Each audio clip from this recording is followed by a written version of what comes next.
Hyperloop was supposed to replace airplanes, near supersonic travel on the ground.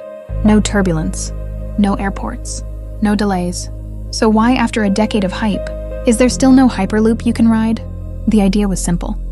Put a pod inside a near-vacuum tube, remove air resistance, and travel at airline speeds without ever leaving the ground. The dream was to connect cities like LA and San Francisco in just 35 minutes. But turning that science fiction dream into a real-world system is where the problems begin. The physics behind a 300-mile vacuum tube are brutal. Tubes expand in the heat. They contract in the cold. Even tiny leaks can collapse the system. And maintaining a near vacuum across an entire state?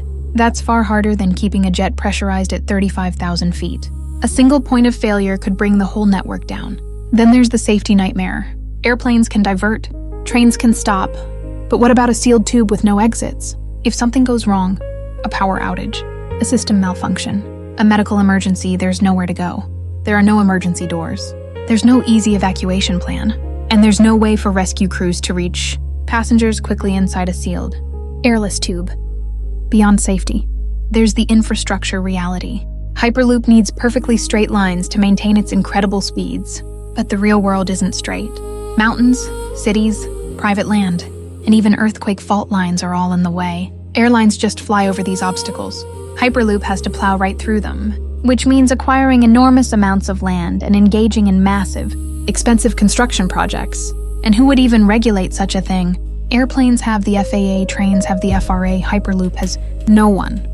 There's no rule book, no safety standards, no certification path. Until governments figure out what Hyperloop even is it a train? Is it a plane? It can't legally carry a single passenger. Of course, it all comes down to money. Building a Hyperloop is projected to cost more per mile than even high-speed rail. Investors want fast returns, and governments want proven technology. Hyperloop is stuck in the middle. It's too expensive for startups and too unproven for nations to fund on a massive scale. Many of the initial companies have pivoted or shut down entirely. Hyperloop was marketed as the airline killer, a future where you'd skip airports. But here's the truth. Aviation already solved the problems. Hyperloop can't. It offers flexibility, established safety protocols, and the ability to navigate any terrain.